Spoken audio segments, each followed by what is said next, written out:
Can you guys hear me? You can. Oh, perfect. Yay.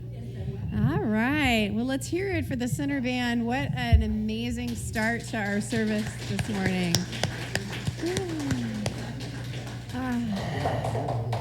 Well, I am fresh, excuse me, I am fresh back from Asilomar on a nice little high of love and joy, and so I bring all of that back to you.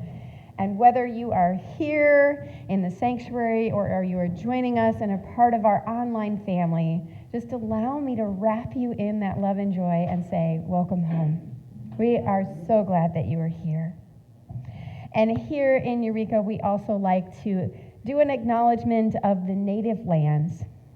The Eureka Center for Spiritual Living acknowledges that the land on which we gather is the ancestral territory of the Waples peoples. This territory extends to the communities throughout most of Humboldt County, and we honor the Waples people today. Oh. All right, and then we're going to see if I have the magic. So far, so good. So we're going to do our opening affirmation to kind of complete our opening part of our service this morning. We'll say the top part together, and then I invite you to turn to someone near you to say that bottom line of, I honor the path that brought you here this morning. We are a welcoming community where the vibration of love lifts us, the wisdom of the ages inspires us, and the science of mind teaching empowers us. I honor the path that brought you here today. I honor the path that brought you here today. I honor the path that brought you here today.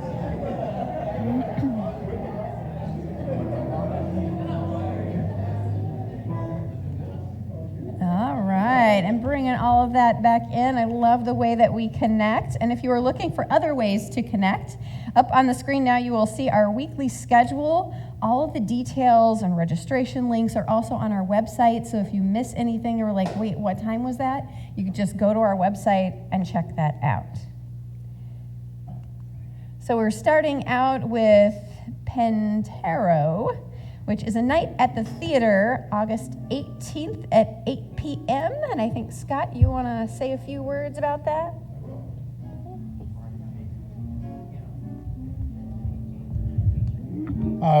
Good morning. And want to first of all thank everybody who has been signing up. We have passed the number we need to get the discount.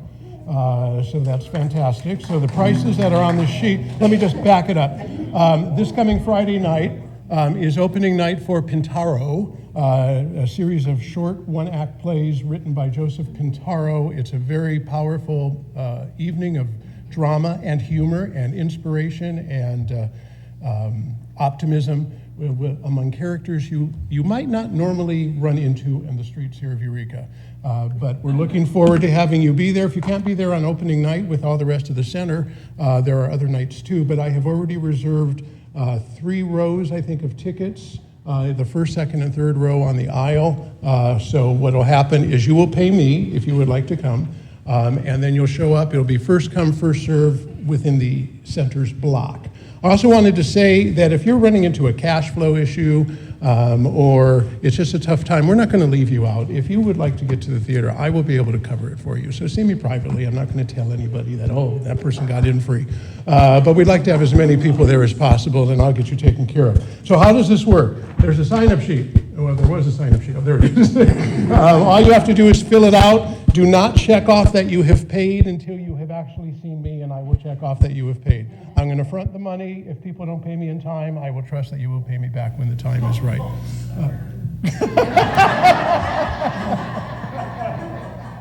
And therein lies the true spirit of science of mind.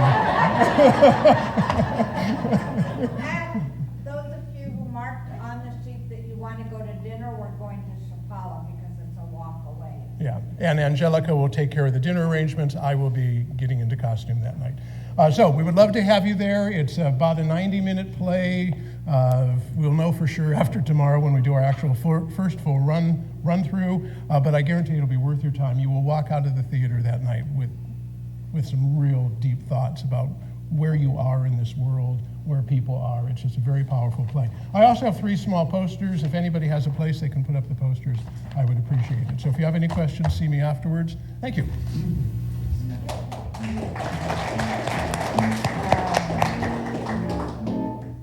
All right. Oh, I went too far. There we go. So we also have Art with Louise, and we are going to meet here at the center on August 19th for burnishing, which means you have to wear clothes you can get dirty in. And did you want to come up and say something other than that we have to wear clothes we can get dirty? Well, you really don't have to wear clothes to get dirty in, but we will be doing some spray painting and spray adhesive. I think I mentioned that possibly we're going to do that outside, so don't worry about that. But you might want to wear a mask, just for the spray paint and whatever. And you can, excuse me, you can see an example of the art up there. I will provide everything.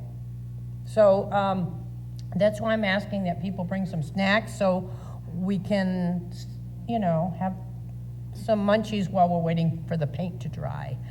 So I'm providing everything. So I guess that's it. It will be here, and this will be our first in-person class in 3 years since the pandemic. So anyway, it should be fun. And it's very, very easy, and we might be able to do more than one burnishing. So anyway, it'll be a lot of fun. Just show up. How's that? Perfect. This is also the time of year that we help to send the kids at Bridge House back to school in style. Yes. I've got, well, seeing it was there and you made me click too far. All right, Bev, come in. Good morning. I'm Bev, and this is Olivia, who's helping me a little bit get the hang of how to work with Bridge House. I am not giving it up, but I would like somebody to help. It's the joy. It is a joy for me to participate in this.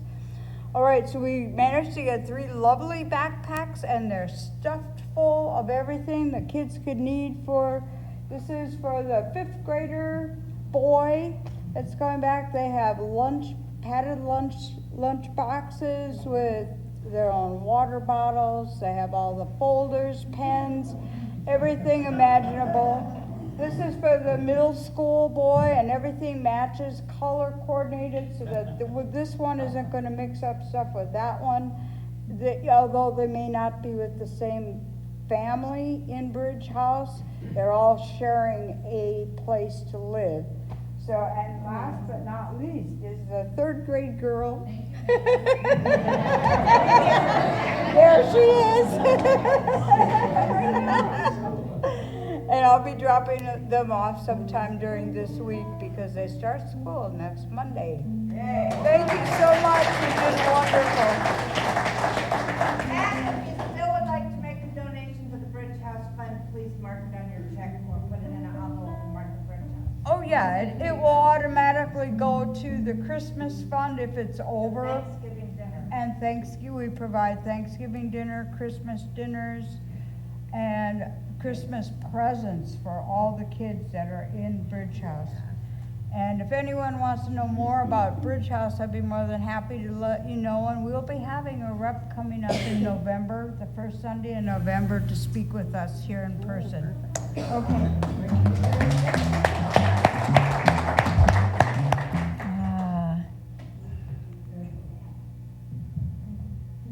I'm being patient, see, and it's not forwarding. There we go. All right.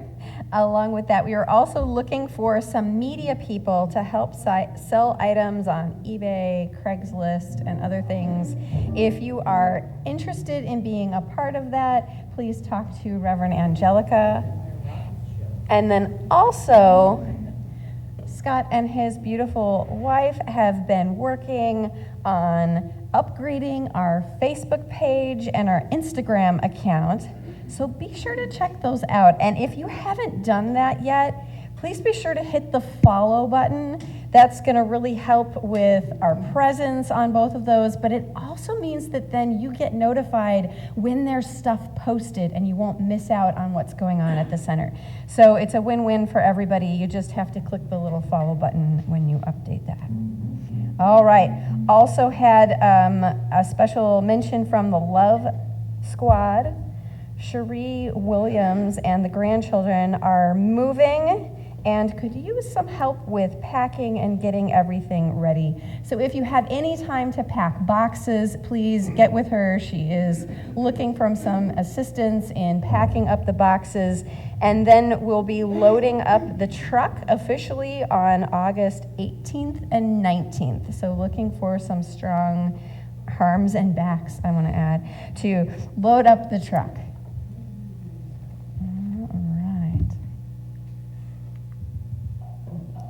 Our bookstore this month, the special is 20% off all Joel Goldsmith books. And our little pantry, you know that there is someone here on Mondays from noon to 4.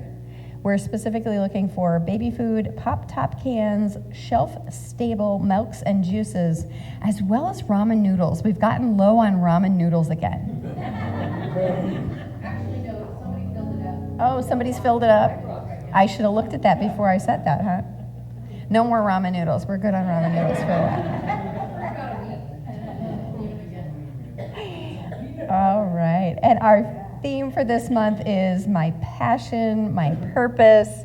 This great, looks like just a whole lot of fun up there in that image. Thank you, Scott, for that. And now we're going to bring things down just a little bit as we get into the contemplative portion of our service with our chant, which we're doing the Breathe into the Heart of Me. So let's all just take a breath to just center into this moment.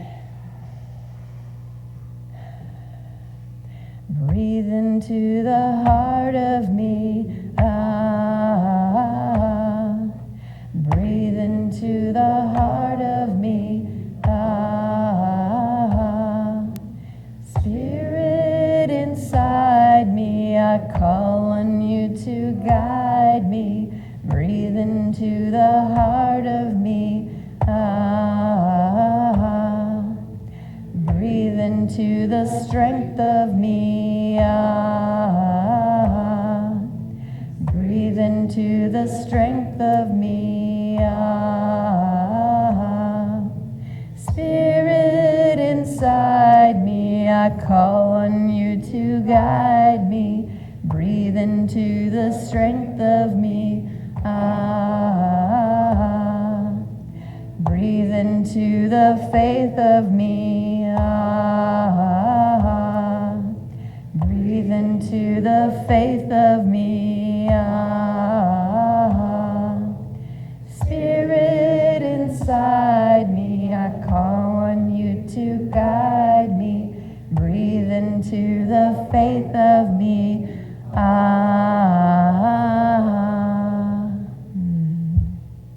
And now I would like to invite Edward up for the contemplative reading.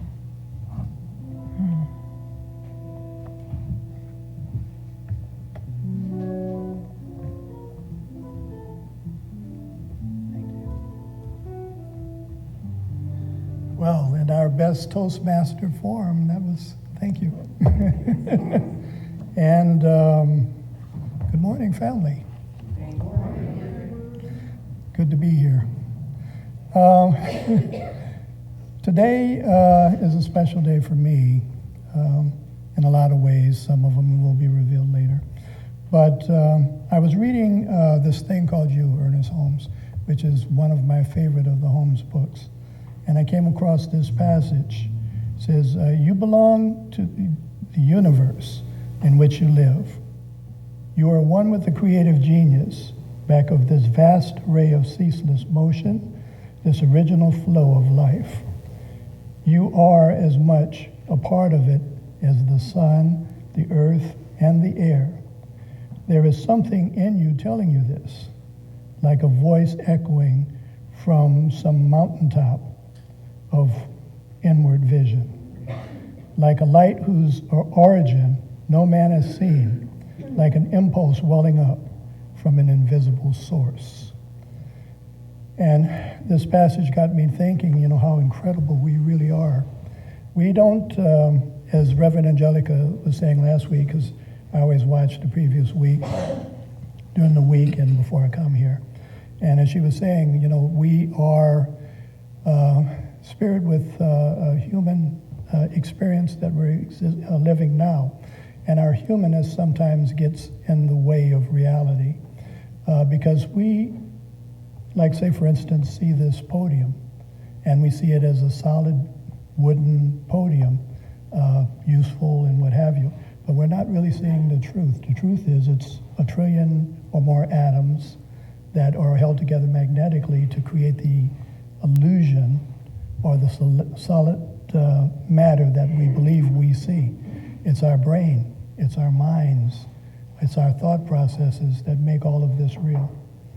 And the thought process is the only thing, or it's the strongest tool, let's put it that way. It's the strongest tool that we have of our spiritual essence to get us through this human experience. With that, we can change everything. If we wake up in the morning and we are in a cranky mood, everything around us is affected. The dogs go into a supplicant type posture with their heads down on their paws. Cats don't care, they just they ignore you and do cat stuff. But everybody that comes in contact with you is affected by it. It brings, an atmosphere of gloom and just hostility that is very uncomfortable for everyone. And just like that little grain of sand that I talked about before, that if you move that grain of sand, you change the whole entire appearance of the beach. And by changing that, and you can't superimpose what it used to be before you move that grain. So therefore, that whole beach, the whole world, everything is altered. It's different. So do we do by our thoughts. Every day, day in and day out, 365 days a year. And we are incredible beings. We create constantly. We change constantly. We affect and we mold constantly. And in that respect, I would like, when we go into this meditative part of this contemplative, for you to think and reflect on what it is in your life you would like the most to change, and what kind of a person you would like to be at the end of the day.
I'm here to remind you how much you truly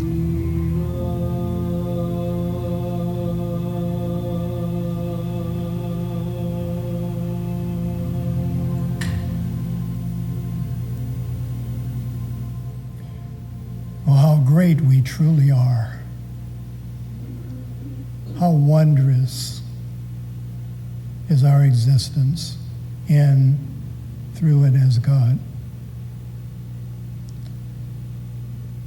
We who can think a simple thought and change that thought into a physical reality. We who can look at a situation and change it by simply reversing our thought process and telling it that it isn't so, that we know the truth. We who walk around on a daily basis believing what we see to be the only reality, but knowing inside and intuitively that that is not so either. We are immortal because we are manifestations of that divine one energy that is God. We who cry, we who sorrow, we who feel grief, pain, pity, joy, laughter, we who experience the whole gamut of emotions that are not just the physical, bodily emotions that are controlled somewhere in the brain, but we who are on a spiritual level and feel the catalyst for those emotions, which is the spiritual joy and love that is God. How great we are. And we should remember 24/7, 365 days a year that we are truly loved. And so it is.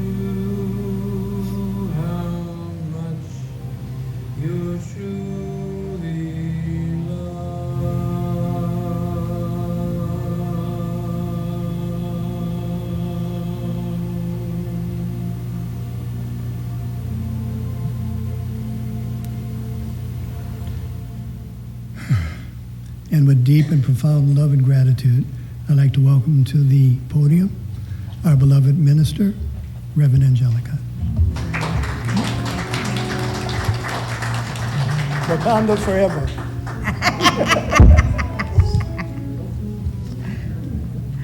Thank you, Jackson. Thank you, Edward. Jackson, when you were singing that, it was so beautiful. It was really touching me, and I thought, that's my theme song. That's my theme song. I can't handle each guy's theme.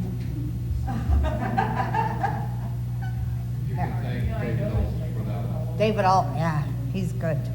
He's definitely good. Well, as Karen said this morning, she was bringing this joy and all of the wonderful goodies that we experienced at Asilomar with her into the group this morning, and so am I, and I know Lori is, and so is Judy. It was an amazing experience. You know, I think I've been to every Asilomar since 1985, and then, of course, we didn't have any for a long time. And we heard that next year, not next year, 2025, Asilomar or SOAR is going to be at Banff, which is a beautiful lake in Canada.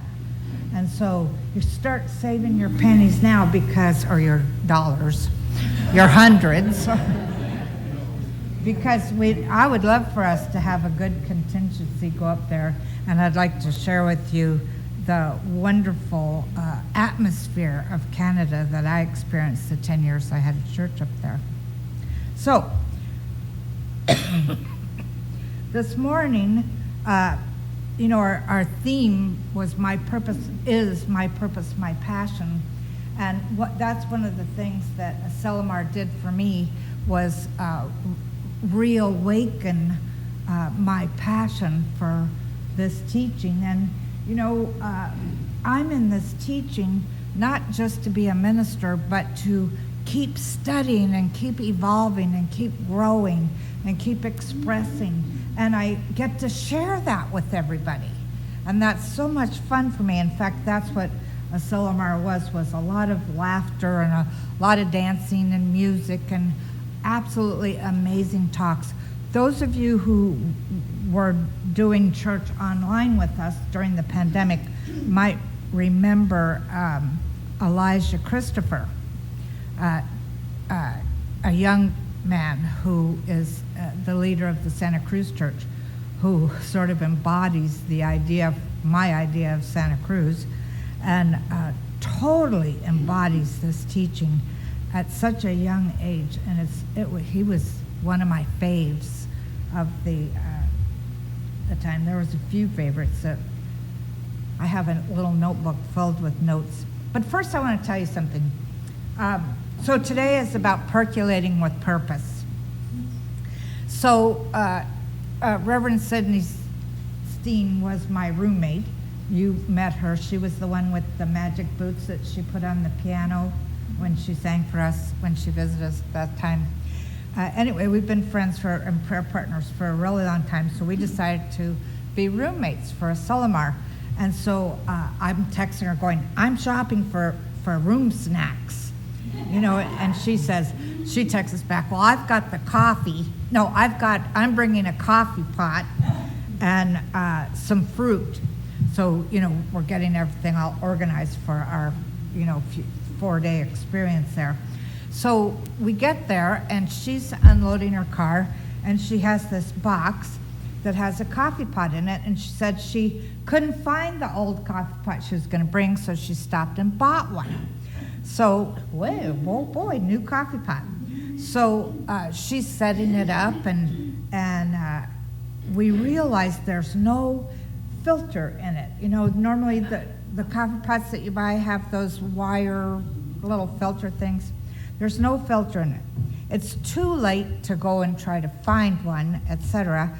And she decides, okay, let's just try it without the filter and see what happens. So we fill it up with this wonderful coffee that I had brought that my brother sent me from Oregon. And, get it all ready so that it's automatic, you set the time. So it starts going at 6 o'clock in the morning. It's making so much noise, I could not believe it. It's like burble, burble, burble, burble, making all this noise. And I'm thinking, wow, that's weird. There must be something wrong with this. And then, of course, we get up and I'm pouring, she brought these really neat cups.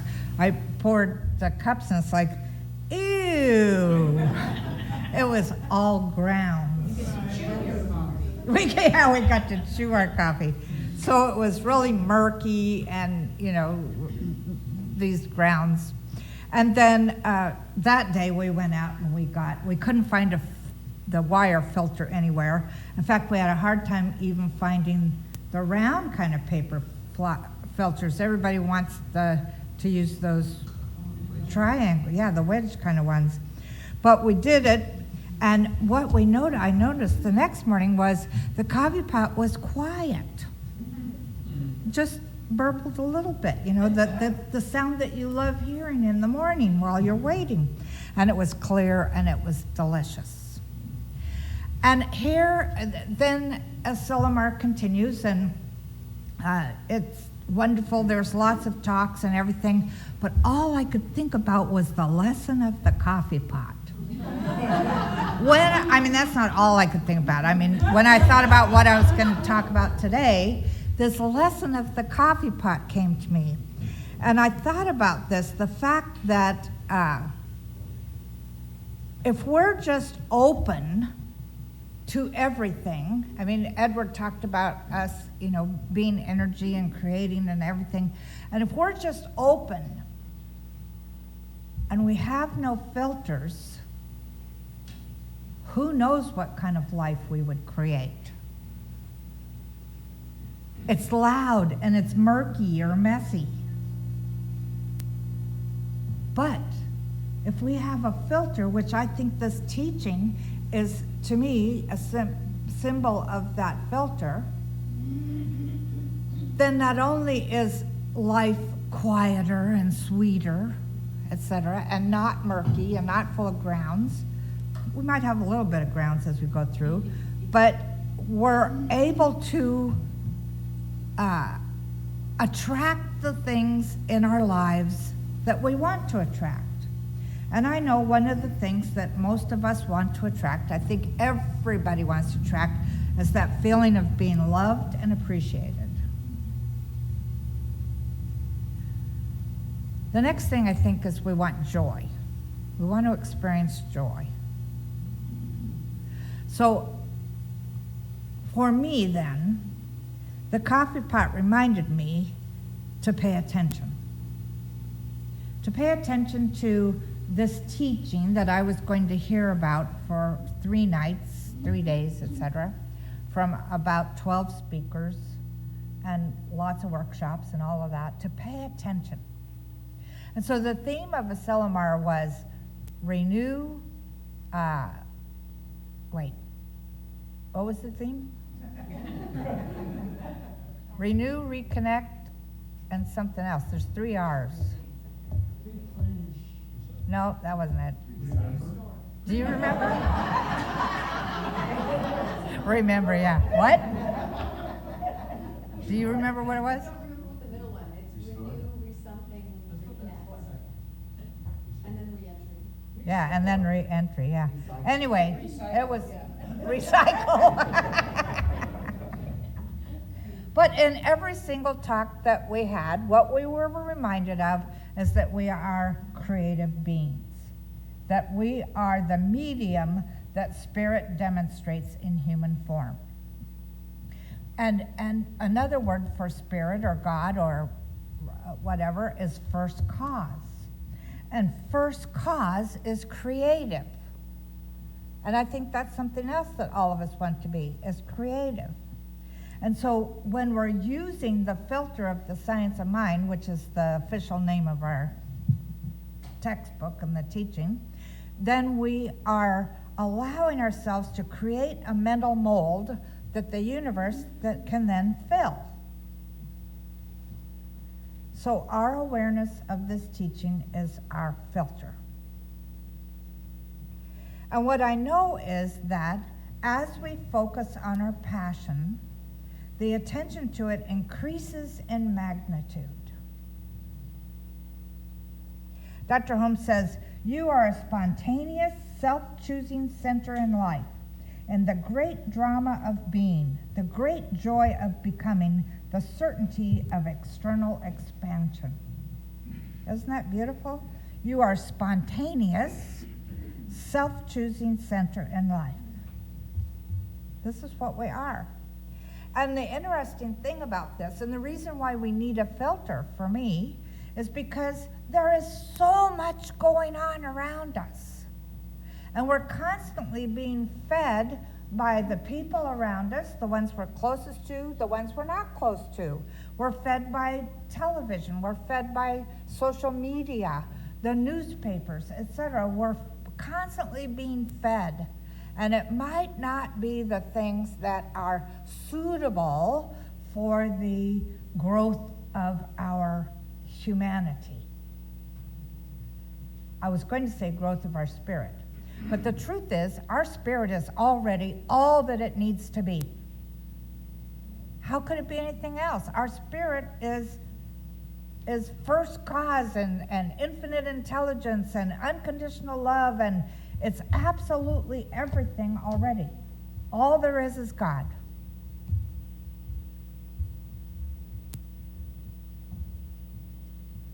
So we're learning how to move through the murkiness that's out there, that where you're getting the grounds as well as the flavoring of the coffee, and move through that into a place where we can see life as clear and delicious and joy-filled and loving. And yes, things are going to happen. Things always seem to happen. That's part of the human experience. But it's how we allow ourselves to experience them that is important, both mentally and emotionally. Dr. Holmes once said to somebody towards the end of his life that if he could change the name of this teaching, he would call it the science of mind and the religion of the heart. And that even he knew that it took both thinking and feeling. So whatever we're focusing on, that increases its magnitude.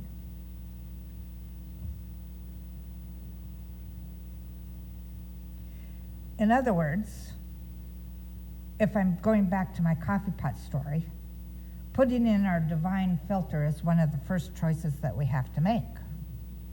And you know, I think we have to make that every morning, maybe even every hour. In the Course in Miracles, if you have ever been a student of that, every hour you are to read the lesson for the day.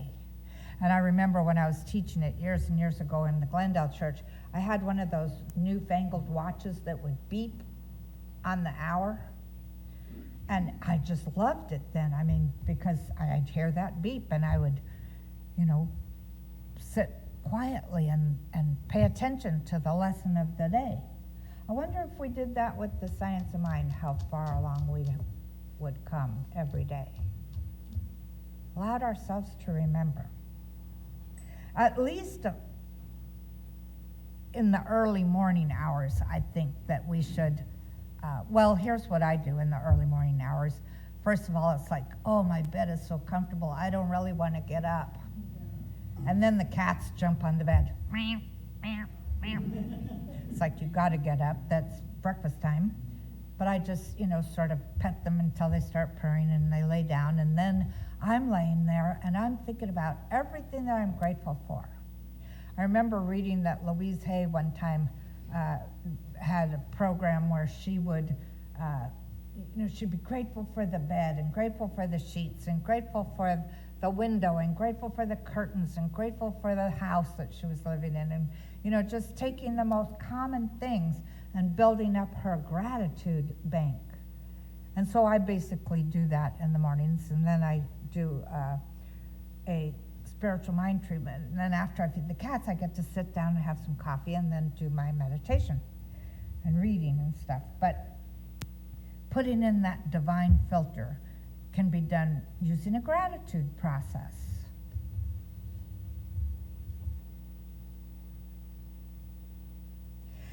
So when we're talking about percolating our purpose, the percolation of our purpose and passion starts and is enhanced when we allow our thoughts to build momentum around an idea.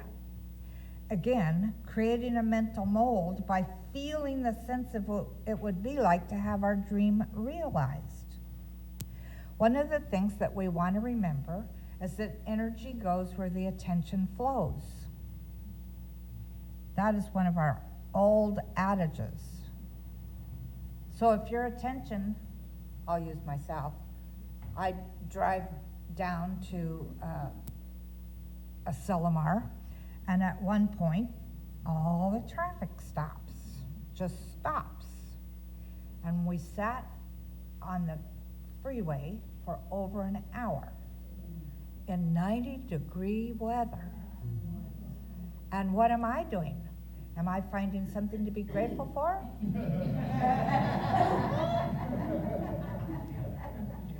I'm bitching and moaning and thinking about, I'm sitting in this car. I've been sitting here for 3 hours already, and my back is hurting, and, I open the car door and I stand up for a while and try to stretch, and my back is still hurting, and all I kept thinking about was how this was not good for my back. And so, of course, what did my back do? It obliged. So the first day of walking around Asilomar, which is like this, was not real pleasant.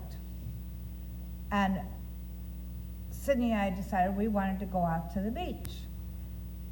I've never had such a hard time walking on sand in my life. It was weird. And I'm thinking, well, yeah, the more you think about it, the more you're going to manifest it. So stop it. Sometimes you have to tell yourself that, right? Just stop it right now. Energy goes where your attention flows.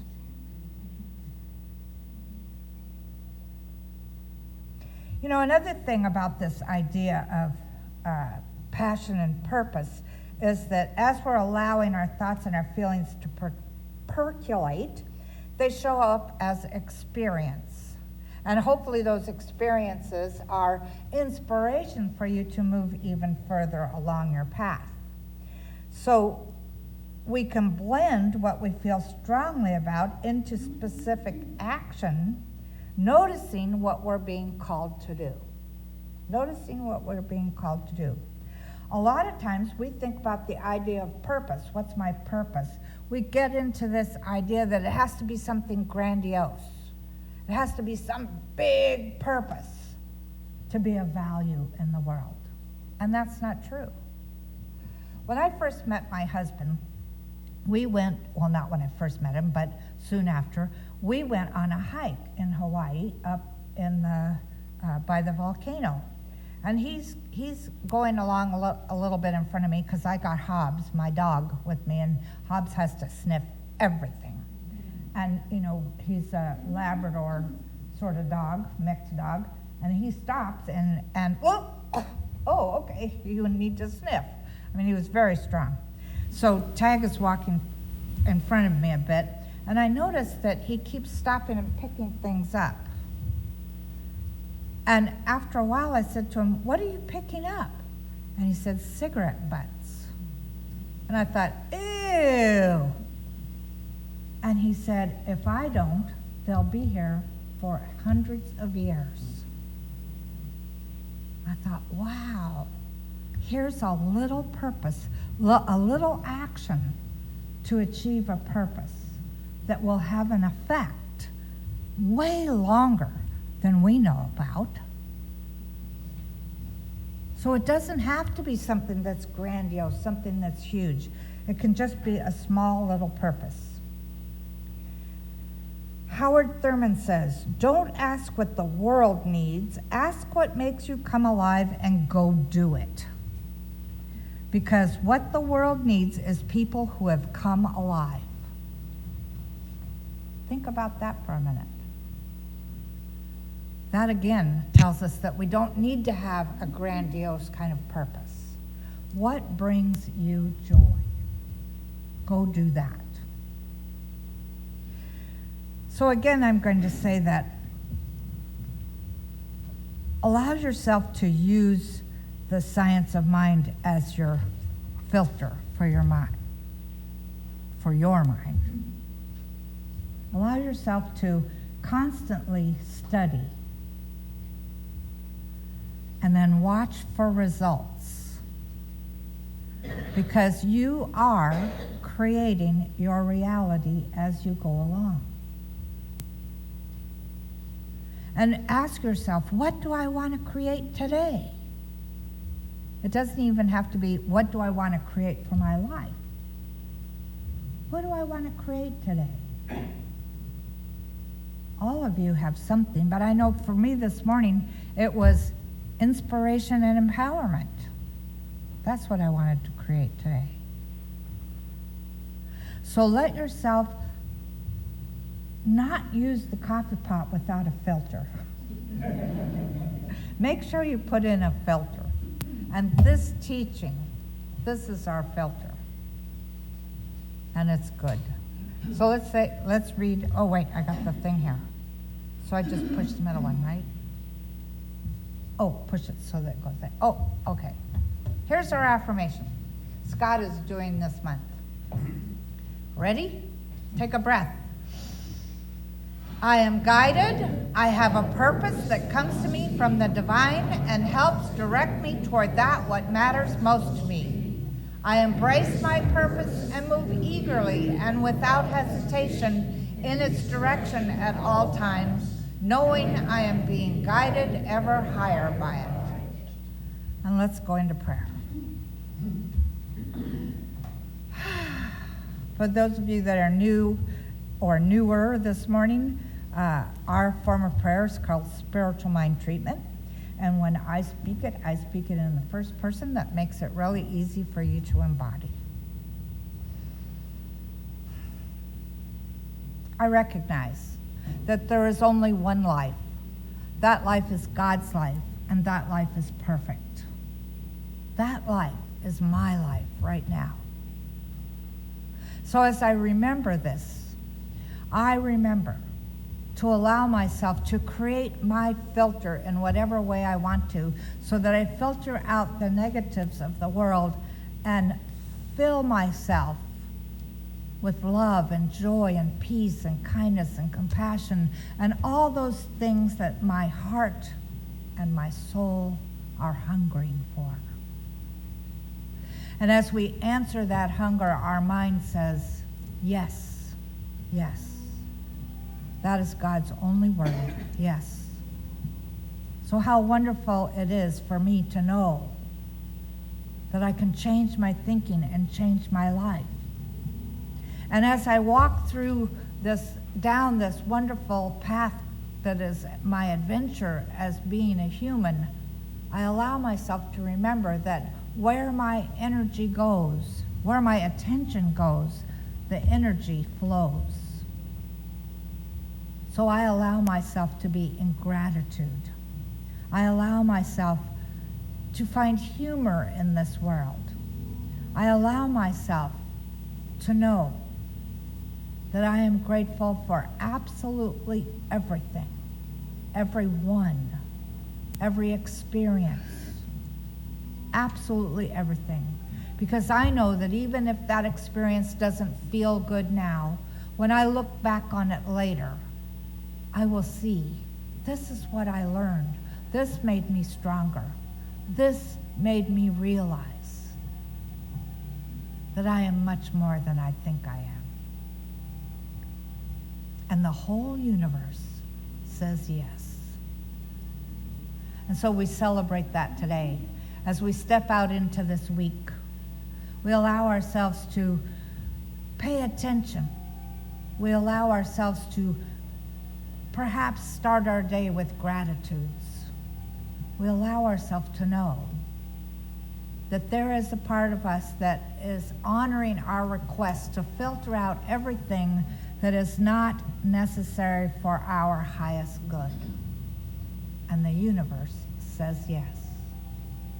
So with a grateful heart, we celebrate knowing that we use this law in a wonderful way. Divine law. We're so grateful for this teaching, for this knowing. We're so grateful to remember that this energy that we call God is love. And it loves us so much that it became us, is experiencing life in, through, and as us. And it is good. Very good. So I release these words into divine law, knowing that they are so. Knowing that each one of us benefits from this experience in this center this morning. And so it is.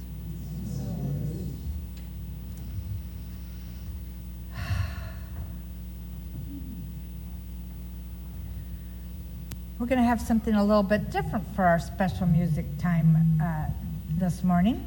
So I'd like to invite Edward back up to the front.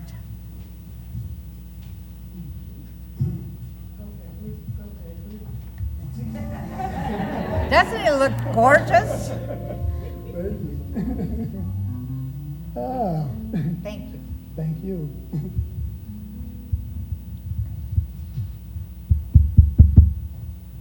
Testing, me. Well, I'm not going to sing. Every time I sing, the dogs, cats, and other animals join in for the background. So I figured I'd spare you that. I was going to play when I found out it was, when I read that it was my turn to play, but unfortunately, physically, I can't, at least for this week, do it. So I was kind of despondent, and I ran past my boss, which is my wife, Amy. And she told me, she says, well, hey, why don't you read something? You're a writer. I said, after careful thought, duh, okay. But I didn't want to do any more poetry. I mean, I got 2 books on the market full of that stuff. So I said, I want to do something a little different. So Thursday, I sat down and I wrote this story that I'd like to share with you. And you're the first to hear it, probably the last. Jackson, can I put you on the spot for a minute and get a little bit of that, kind of like contemplative music underneath? Because I want to get that kind of feel like the old radio show type thing. Oh, okay. Yeah, I have my voice. The story is called The Resurrection of Jim Evans. And as our story starts, and we're thinking of 20 Mule Team Borax and all of the other things that the radio shows used to advertise, here we go. The Resurrection of Jim Evans by Edward A. Waples, Jr. He entered the doorway, feeling somehow smaller than his 6'4", 280-pound frame proclaimed him to be. With his hard hat in hand and his broad shoulders hunched slightly forward, he entered the sparsely lit, slightly ethereal and lonely hospital chapel. His thick-soled work boots that were thinly streaked with old hardened mud made a muffled thudding noise as he walked on the fairly new red carpet. His dirty blue jeans and off-white t-shirt, covered by his yellow and orange reflector jacket that still housed the smell of wet wood from all the telephone poles he'd recently climbed, seemed a stark and incongruous contrast to the pristine cleanliness of that somber, deserted room. As he made his way down the narrow aisle towards the altar, an unfamiliar and uncomfortable feeling of uneasiness bordering on dread and panic seemed to take hold. But the feeling dissipated as quickly as it had come on. He approached the old and scarred wooden altar that he guessed was probably purchased at a rummage sale several years earlier and picked up one of the large battery-powered plastic candles found there. He noticed that the hospital had taken extreme care in making their chapel welcoming and unoffensive to all. There were no religious symbols present anywhere, only the 3 large white candles on glass holders placed neatly on the altar next to a jar of incense. He lit his one candle, placed it between the other 2, and took a seat in the first pew. Placing his hard hat on the bench next to him, he sat in silence for a few moments to gather his thoughts. In truth, he had not planned to come here at all, and wasn't quite sure why he came and what to do. But when he learned that his wife was about to be taken to emergency surgery, it seemed a more viable option than just sitting in an overcrowded waiting room listening to some idiot on television spinning lies about some hair restoration product. Now, gazing into the artificial flame of his candle, he found himself a little transfixed, as if being hypnotized by one of the old swinging fob watches that hypnotists used to use in their carnival acts. He also became aware of the bitter anger weaving itself through his grief and confusion, like ice-cold tendrils threatening violent acts of sabotage if he stayed in this chapel much longer. He fought hard to beat those feelings back down. He was truly not a religious, nor even a spiritual man. But then something totally out of character happened. He turned his eyes and attention upward towards the ceiling. He guessed it was because he recalled seeing movies that told him that this was the direction of heaven, and heaven is where God could be found. Then, mustering up enough testosterone-driven bravado, as he could call forth, he began speaking out loud. His deep baritone voice echoed slightly off the bare walls and otherwise empty room. God, he said, it's me, Jim Evans. Now I know that my name might not mean nothing to you, because we ain't exactly friends, you and me. In fact, I never believed that you existed at all. I parted company with that religion stuff years ago. I ain't never seen you in my life, so I figured you was more like Santa Claus or the Easter Bunny, and I never had any use for them either. I figured that if you were truly real, you would have stopped the beatings that I took as a boy from my drunken, unemployed, miserable, butthole of a father. He beat me something fierce, day and night. Sometimes I'd wake up in the middle of the night to his fist pounding me in my face and the stench of his whiskey-soured breath nearly making me puke through the pouring blood of my split lips. And my mother, my mom, just sat by. She knew what I was going through and just sat by letting it happen. Where were you? Where were you, huh? Maybe she couldn't have stopped nothing. Maybe she was taking the beatings too. But I was just a 7-year-old kid taking beatings like a full-grown man. I didn't deserve that. Where were you back then? I believed in you, and you were supposed to protect me. They were supposed to protect me. I was just a small, scared little boy. Yeah, I did my share of mischief, but I didn't deserve that. Where were you? He paused to push down hard on those ever-creeping destructive tendrils. Now, calming down a little, he went on. Well, I guess you know the rest of the story, with you being all-knowing and all-seeing. But in case you missed it, he said with sarcasm, it was me in and out of those foster homes. It was me homeless in the streets with drug and alcohol addictions. And it was me in and out of jail after freaking jail. I learned to be tough back then. I had to be. I learned not to take nothing off of nobody and to give as good as I got. I was raised alone, and I stayed that way. I didn't cotton to company except for an occasional girl and a good time. And I had no time or stomach for that religious mumbo-jumbo. But God, here's the thing. You see, 10 months ago, something weird happened.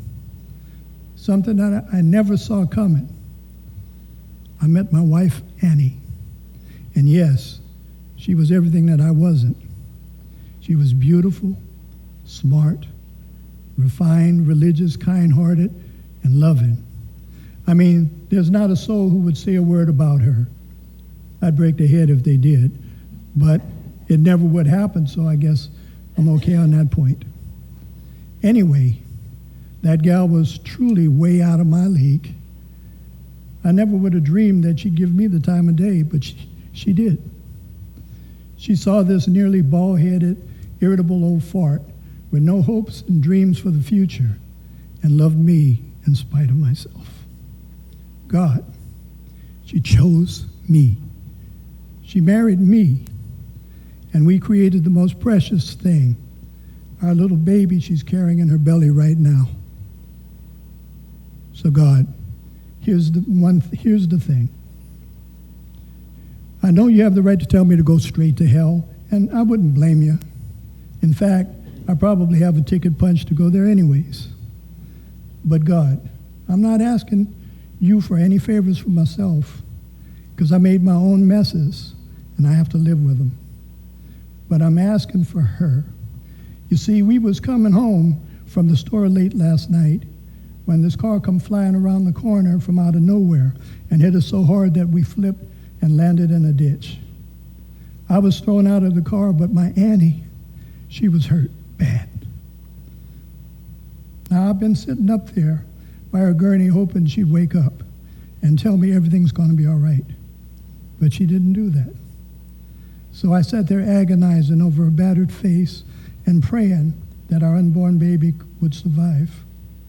God, I never asked for much. In fact, I never asked you for anything. But I'm asking now, help me, please. Spare my wife and baby. Take me. If someone has to go, they're the only good things that ever come out of my life. And they belong in this world. Please take me instead. I know I'm probably the last person in this world you want to hear from, and I know that I'm probably not doing this praying thing right, but here I am anyways. So if you are there, and if you're real, I'm begging for her and my baby. Please, for once, tell me something. Show me a sign. Help me. Please, help me. I don't know what to do. Please, help me. Amen.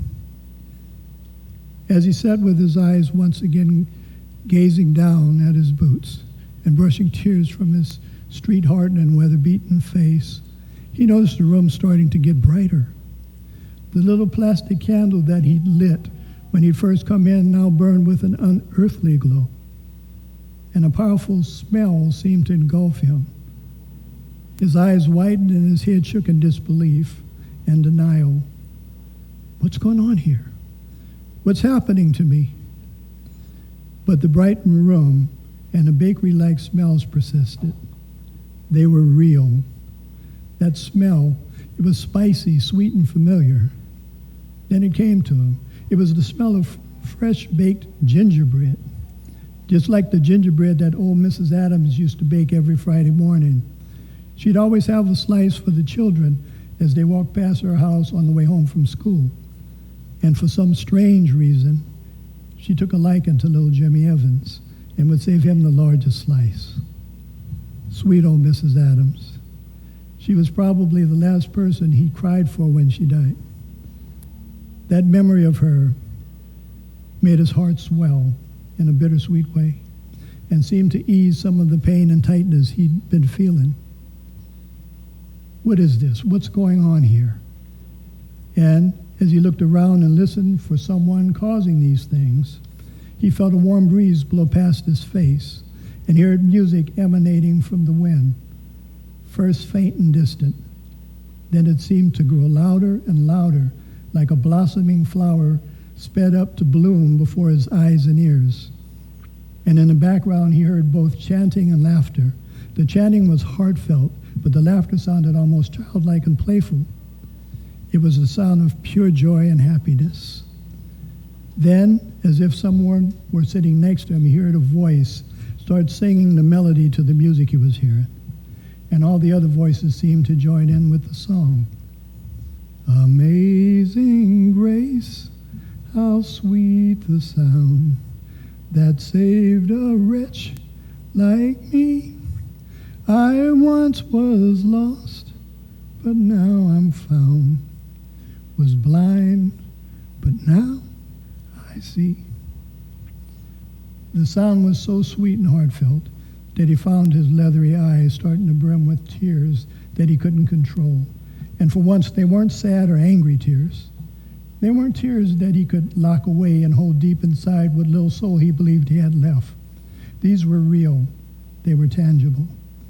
These were joyous tears that replaced the sorrow and pain in his heart. And for the first time that he could recall since falling in love with his sweet wife, feelings of love and peace washed over him.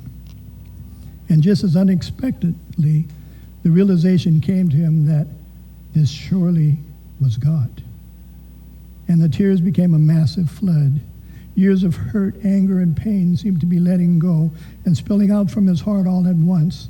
And as he turned his amazed and tear-soaked face towards the ceiling once more, he heard a voice, a very deep, resonant, but beautiful and soft voice. It seemed as if the entire planet or galaxy was speaking to him through that voice. It proclaimed that in God, no one is small, no one is unworthy, no one is alone or forgotten, no one is punished for their ignorance, and no one is unloved. Everything is one. You, Jim Evans, are blessed above all belief, and you are much stronger than you know. Sometimes human stuff is hard, but it's only human stuff. It's not stuff of the Spirit. It is often lessons we must learn to help strengthen the character of that Spirit. Take the lessons they teach and learn. Rise above the negative and go forth in love. Show love and mercy to all things, and allow yourself to be loved. Because love can sometimes be masked in what appears to be adversity. Overcome the negative. You are stronger than any negative perception. Go forth knowing that I am, and that you are always and forevermore Holy Spirit made manifest in, through, and as me. And with those words, the light suddenly dimmed back to that of a flickering candle with a weak battery. The music and heavenly fragrant air dissolved back into the smell of a sandalwood incense. And a tired and haggard surgeon entered the small chapel and walked somberly over to face him. Mr. Evans, she said, your wife is out of surgery now. I will tell you that it was touch and go for most of it. And for a while there, we thought we were going to lose them both. Your wife sustained major damage. And with the damage she sustained, it's a miracle that none of her injuries will be permanent. Both mother and child are in recovery now, and they both are going to be just fine. I guess God was truly watching over you and your family. You can go up to her room, and we will reel her in shortly.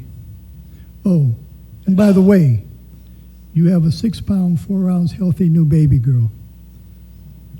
From the corner of his eyes and through a grateful new teardrop, he thought he saw the incandescent light of the plastic candle suddenly brighten before it flickered out.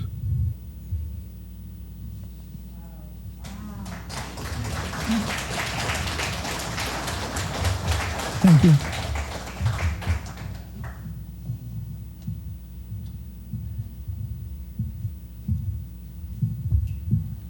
Thank you so much, Edward, for that wonderful reading.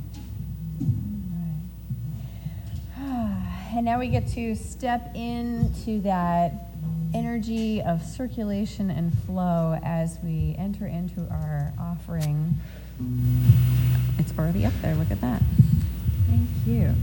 And so let us say this affirmation together. I gratefully give from the fullness of my abundance, knowing my gift blesses this center, all in it and beyond, and so it is.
And so we just bless every dollar, every check, every press of the Donate Now button that has occurred in this service, knowing that it is truly all God. That the energy of love is flowing in, as, and through every collection that is made. And what I know is that every gift blesses this center, this community, and beyond. And simply call it good and so very, very good. Grateful for all of it. And so it is. So it is. All right. And now we need a brave volunteer who would like to come up to read our community statement of inclusion. Who feels called to come up and read this morning? Perfect. Come on here for us. Olivia. It is written here as well as up there, so either one that's better for you. I guess I'll read this one. We, the Eureka Center for Spiritual Living, are a community that celebrates diversity, fosters inclusion, champions inner work, and creates space for brave, vulnerable conversations. We are a community that honors the unique emanation of God that each person embodies and advocates with people for human rights and dignity for all.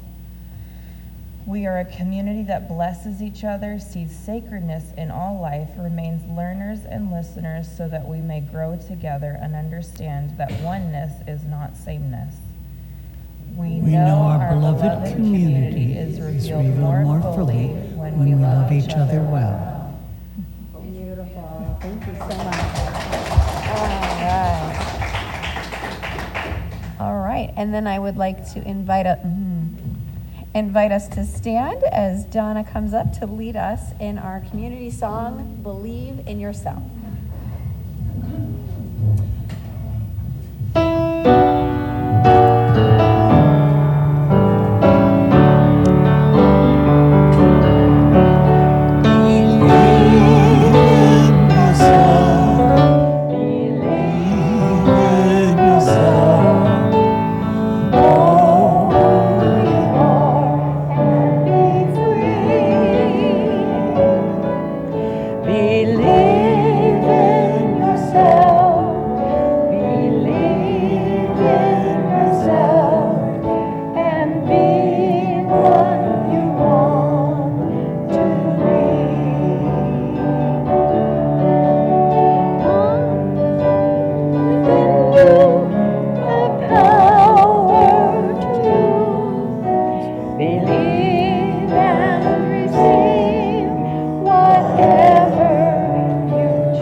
Trust